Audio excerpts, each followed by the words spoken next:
Culture and health. Culture is a very broad term. It applies to many aspects in our society, and I will talk about the areas that interest me. In discussing this topic, I am talking about it as it applies in the United States and in my regional area, since that is what I know. Within American culture, there are many subcategories: ethnic, family, work, fitness, religion, socioeconomic class, and popular culture, which divides down even more by areas such as music, clothing, age, literature, movies, etc. I live in an area of California which has a very diverse population, and I've taken many diversity training courses. These courses all include, and spend a good amount of time on, the importance of food and eating in ethnic cultures. What many cultures have in common is the belief that preparing food and feeding others is a sign of love and respect. Accepting food honors that, and refusing food may be seen as insulting. It can be a very fine line to walk when in this situation. Even stating that you have a food allergy or are not able to eat a certain food may still insult the person offering. Within the context of family, it may be the same way. Many families may maintain the value that food equals love. Family can put a great deal of pressure on a person to eat large servings, and to refuse is to insult the cook and the family. Health issues are not an acceptable reason not to eat. For many people of color, obesity, diabetes, and heart disease are common. On top of the fear of the disease, they have well-meaning people who are trying to feed them out of love and their own fears. Making lifestyle changes can be difficult for most people, but when there are elements of culture and family beliefs added in, change may not happen. One of the areas where I have begun research is healthy versions of ethnic food. It turns out that this is more challenging than it would seem because a healthy version of a familiar dish needs to not only taste similar, but also have a similar texture. If the ingredients are too unusual or don't taste good, it's unlikely that it'll replace the original in a client's diet. I am currently looking at Mexican food recipes, and I have found only one cookbook that has healthy versions that are not noticeably different from the original. Truthfully, most Latinos are not going to choose tofu crumbles over ground beef, but they will eat shredded chicken as a filling in a taco. My goal is to have a good list of cookbooks and recipes I can give a client, and for a variety of ethnic foods. Body size in other countries and cultures are valued differently than in the United States. In most Latino cultures, large-sized women are considered attractive and voluptuous. Large-sized men are masculine, large boys are said to be just husky, and girls just have baby fat. Of course, there is the flip side, where the family value may be that thin equals attractive and desirable, regardless of ethnicity. If that is the case, then the message in the family will be that food is bad, eating and enjoying food is bad. There may be a message that being attractive is the primary goal, to be achieved at any cost. Work culture can be even more complex. There are places where the employees bring in food and baked goods and expect everyone to eat it. There can be hurt feelings if someone turns down food.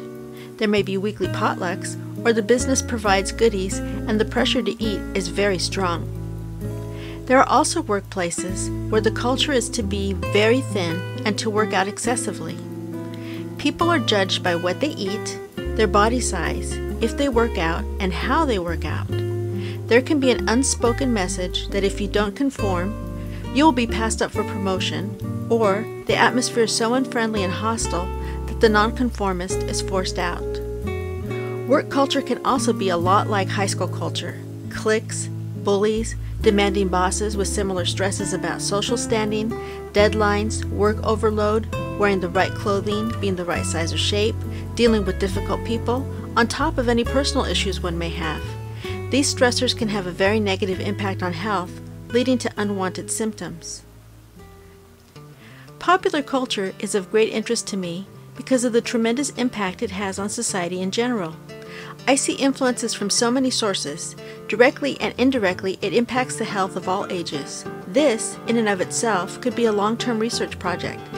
I will just touch on a few issues that I have noticed.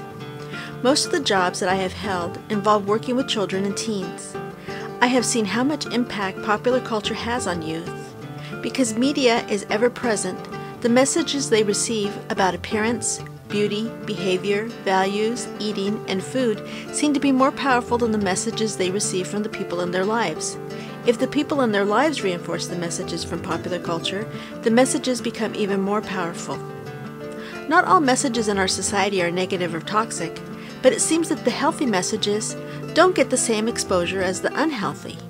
In our cult of personality, the lifestyles of famous people are detailed in TV shows, magazines, online articles, and websites, and used to promote weight loss products, exercise equipment, and workout programs.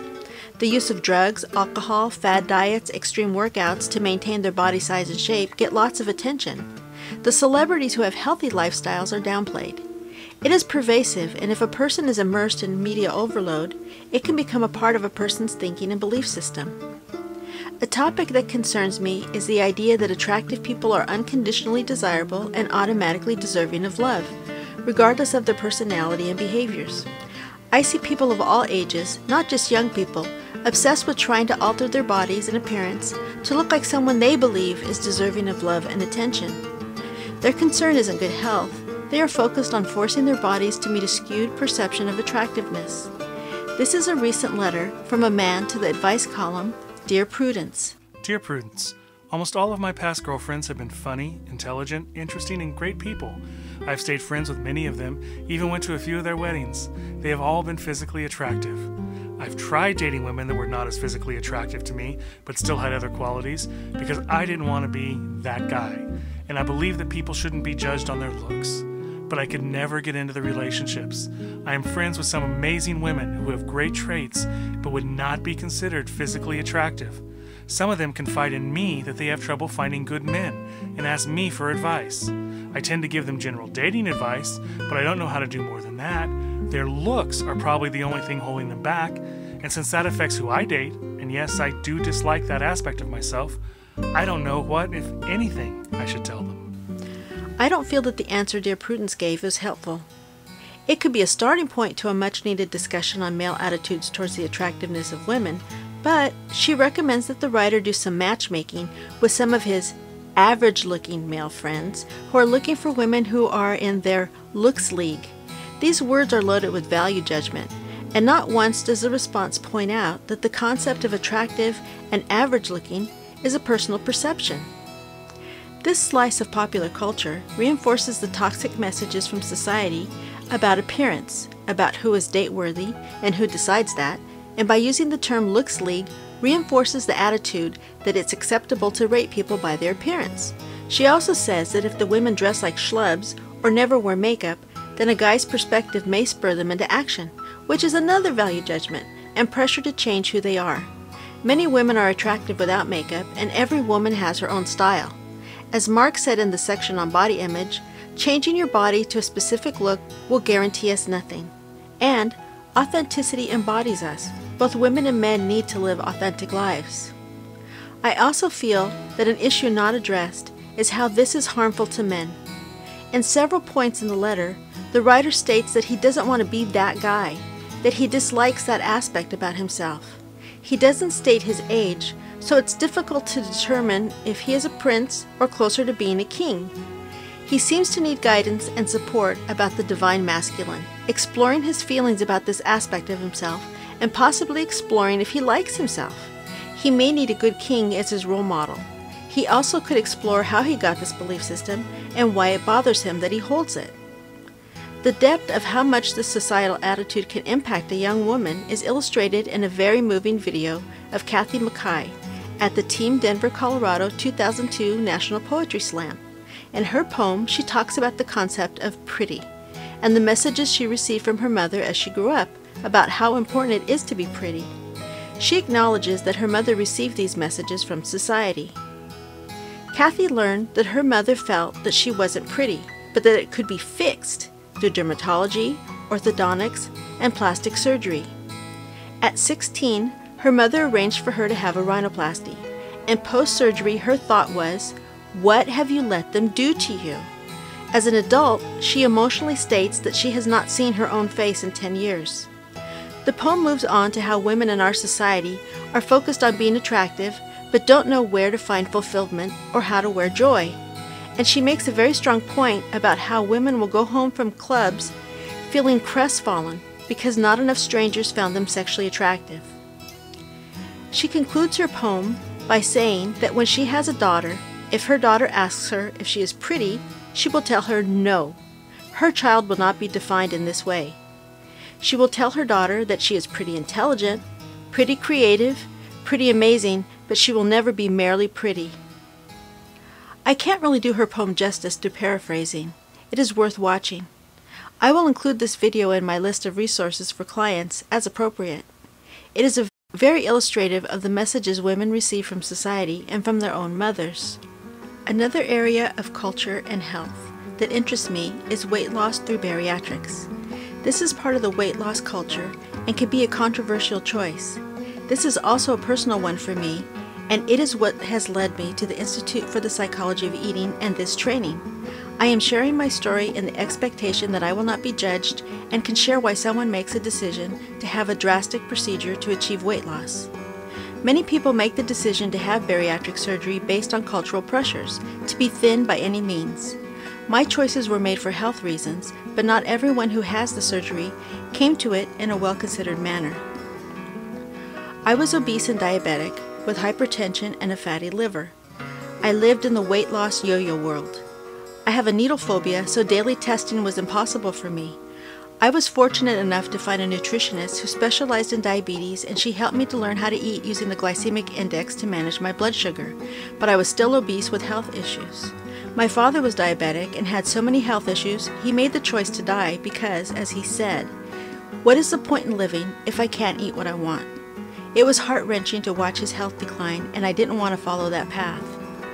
Using the information I had available to me, I made the decision to have bariatric surgery. My HMO had many requirements just to be approved for surgery, and then required nutrition classes and a minimum weight loss goal to be achieved within 6 months once approval was given. It was not an easy or quick process to receive surgery, nor was it impulsive. It was over 2 years before I was approved and another year before I had the surgery. I had a Roux-en-Y gastric bypass in 2007, and I would say that it was successful. I am no longer diabetic, and the other health issues are gone as well. I did have some post-surgery support and follow-up for 6 months. After that, it was just a physical exam once a year. I'm saying this because I have learned that I receive more education and support than most people do when having a bariatric procedure. I'm concerned that many are not given adequate information to be able to make an informed decision, nor do they receive post-surgery support. Obesity and diabetes run in my family, and several family members have also had bariatric procedures. In talking with them, I have learned that none of them receive pre-surgery education or post-surgery support. And, this shocked me the most, none of them knew what procedure they had done. They have not lost a significant amount of weight, nor have they made any changes in their eating and food choices. But there are still cultural issues at play. In my personal journey, I realized that just because the excess weight and health issues were gone, the reasons I used food were still there. I did research and read as much as I could to try to learn about the mind, body, spirit aspects of eating and health and body image. I was so excited to find IPE because the philosophy is what I had been searching for. For others, the emotional needs created by the cultural pressures to be thin were never met, even after surgery. I feel called to work with people who have had bariatric procedures, to use what I have learned about dynamic eating psychology, and I feel it's important to help them to find a balance so that they can maintain the weight loss. I know that the statistics are high for bariatric patients to regain the weight lost, but I believe that that is due to not addressing the reasons for the original weight gain, why they eat the way they do, and the ways that they use food, their disembodiment, and not addressing emotions and undigested experiences. I have read the post on bariatric support group pages of people who were so overcome with an emotional need for comfort that they binged and became ill.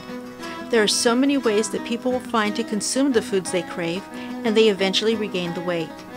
They are given the toxic message from others, including those who have had surgery, that they have no willpower, and they are chastised for sabotaging themselves. As a coach, I can love my clients and work with them to find the balance they need to be healthy, even if it doesn't include a super thin body. I can let them know that I am not here to judge them, that I am here for support, unconditional love, and to listen, to really hear what they need to say. As I have learned in this course, I would coach a client to try to work through the cultural messages by doing the following. Be authentic. Set and maintain personal boundaries. Listen to your body. Love yourself, and believe that it's okay to be yourself. Maintain your beliefs and goals. And whoever you think you will be when you're thin, be that person right now. Whatever events you believe will happen when you have the perfect body, do what you can to have them now. Focus on good health, reducing stress, relaxing into your situation, and breathe. In terms of what I plan to do in my practice, I am motivated to apply what I have learned and share this gift with diverse clients. Because I live in an economically depressed area, I have a goal of eventually being able to share this information with people who are not able to afford coaching by either volunteering or using a sliding scale. I have learned from this course that it's an ongoing journey, not just for our clients, but for ourselves. As Mark says, we don't know where the universe is taking us, but I believe that I am on the right path to live my life's purpose.